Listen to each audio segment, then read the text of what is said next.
रैपिडो का उसके द्वारा बुकिंग आता है तो अपसेट करना रहता है, तो अपसेट किए तो फिर कस्टमर का नंबर आया तो हम लोग बात करते हैं यहाँ पर हैं सर आ जाइए, या एयरपोर्ट के बाहर। उतना दिन से चला रहे हैं, रात में हमको डर नहीं लगता है। लेकिन अब जो जिन हालात हो रहे हैं, अभी जो हालात बिगड़े हुए हैं, ये हालात में थोड़ा सा डर लगता है। नहीं तो पहले उतना दिन से चलाते थे, हमको डर नहीं लगता। बहुत हालात खराब थे जब मेरे हस्बैंड ऑटो चलाते थे, मैं घर में रहती थी। महिला सशक्तिकरण को लेकर राज्य सरकार ने कई महत्वपूर्ण कदम उठाए, लेकिन राजधानी पटना में अब महिला सशक्तिकरण स्पष्ट तौर पर दिखने लगा है। दरअसल अब तक आपने पुरुषों को ऑटो चलाते देखा होगा, लेकिन राजधानी पटना में अब बड़ी संख्या में महिलाएं भी आत्मनिर्भर हो रही हैं और ऑटो के जरिए अपना भरण पोषण कर रही हैं। और यहाँ पर पटना एयरपोर्ट से स्टेशन तक सुष्मिता जी ऑटो चलाती हैं, इनसे जानेंगे। आप ऑटो चलाती है, कितना घंटा प्रतिदिन चलाती हैं? मैं 12 घंटा से 14 घंटा तक ऑटो चलाती हूँ प्रतिदिन। 12 से 14 घंटा जी। तो घर परिवार में लोग हैं?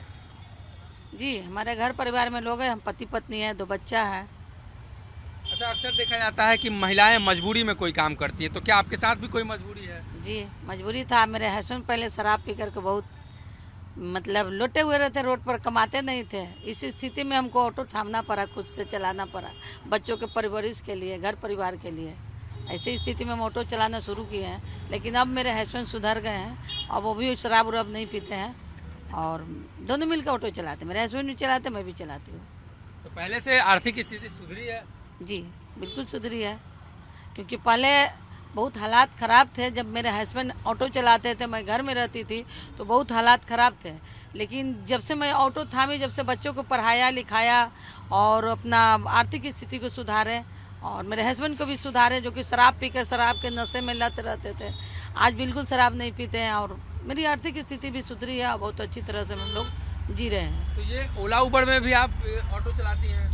जी, अभी जब से नया वाला एयरपोर्ट बना है, हम लोग को पैसेंजर नहीं होता है और ऑटो भी अंदर नहीं जाती, जिसके कारण पैसेंजर गेट पर लाते भी है तो भाग जाते हैं। तो इसके मजबूरी की वजह से हम ओला और रैपिडो चलाना शुरू किए, क्योंकि कस्टमर लोग आजकल वो ऑनलाइन बुक करते हैं, तो हमें भी ऑनलाइन चलाना पड़ रहा है। तो ये ऑनलाइन ट्रेनिंग कैसे मिली, कैसे आप इसे बुक करती हैं? ऑनलाइन मोबाइल के द्वारा, जो मोबाइल में ऐप होता है ओला रैपिडो का, उसके द्वारा बुकिंग आता है तो अपसेट करना रहता है, तो अपसेट किए तो फिर कस्टमर का नंबर आया तो हम लोग बात करते हैं यहाँ पर हैं सर आ जाइए, या एयरपोर्ट के बाहर कहीं घर पर बुकिंग हुआ तो उसके घर पर दरवाज़ा पर इसमें लोकेशन रहता है मोबाइल में, यहाँ पर लोकेशन के देख करके हम लोग उसके दरवाज़ा पर जाते हैं, फिर कस्टमर बैठते हैं, फिर पहुँचाने के लिए भी लोकेशन हम लोग के पास रहता है। कितने दिनों से ऑटो चला रही हैं आप? हम ऑटो 14 साल से चला रहे हैं। 14 साल से? जी, एयरपोर्ट पर ही चलाते थे, लेकिन अब एयरपोर्ट पर कमाई नहीं होता, इसलिए अब एयरपोर्ट पर नहीं रहते हैं, अब रैपिडो ही सब वगैरह चलाना शुरू कर दिया। लोगों के ताने भी सुनने मिलते होंगे? हाँ, शुरू में मिलता था, बहुत लोग परेशान किए, लेकिन अब नहीं करते हैं, क्योंकि अब रहते रहते जान गए हैं कि नहीं, तो अब परेशान नहीं करते। रात में डर भी लगता है ऑटो चलाने में? नहीं, पहले तो देखिए उतना दिन से चला रहे हैं, रात में हमको डर नहीं लगता है।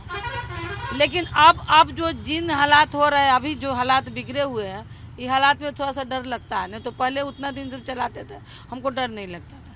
लेकिन अब इधर फिर मर्डर वगैरह सब बढ़ गया है, रेप वगैरह बढ़ गया है, जिसके कारण अब थोड़ा डर लगता है रात को। क्या कहेंगे उन महिलाओं के लिए जो आत्मनिर्भर बनना चाहती हैं, चाहे किसी भी परिस्थिति में हो, किसी भी? हम तो महिलाओं के लिए वही कहेंगे कि महिलाएं हिम्मत नहीं हारना चाहिए, चाहे परिस्थिति हालात कितना भी खराब हो, लेकिन इधर उधर देखने के बजाय अपने हाथ को, हुनर को देखिए और उससे काम कीजिए। या ऑटो हो या कोई लाइन में, ऑटो एक ऐसा है कि अपना परिवार को पाल सकते हैं। तो हम आदि महिलाओं को कहेंगे कि माने कि शर्म है, ये निंदा कुछ भी नहीं, हम अपना काम कर रहे हैं। ऑटो चलाना क्या शिकायत के बाद कुछ थोड़ी हो गया।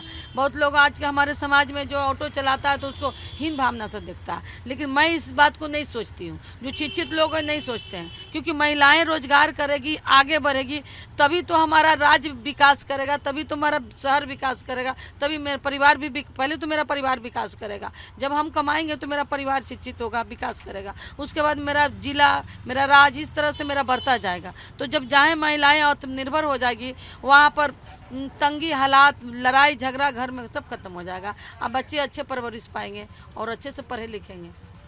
बिल्कुल, सुष्मिता जी हैं, लंबे समय से ऑटो पटना में चला रही हैं और जो समाज के ताने होते हैं या इसके अलावा महिलाओं को लेकर जो तरह तरह के सवाल पैदा होते हैं, उन तमाम सवालों से दरकिनार कर इन्होंने अपना प्रोफेशन को चुना है और निश्चित तौर पर परिवार की आर्थिक स्थिति भी पहले से सुधरी है और परिवार भी पहले से सुधरा है और लगातार ये मेहनत कर रही हैं 12 से 14 घंटे प्रतिदिन ऑटो चलाकर अपने परिवार की आर्थिक स्थिति को सुधारने में या अपने पति का मदद भी कर रही हैं। अपने सहयोगी अभिषेक के साथ सनी, जी मीडिया, पटना।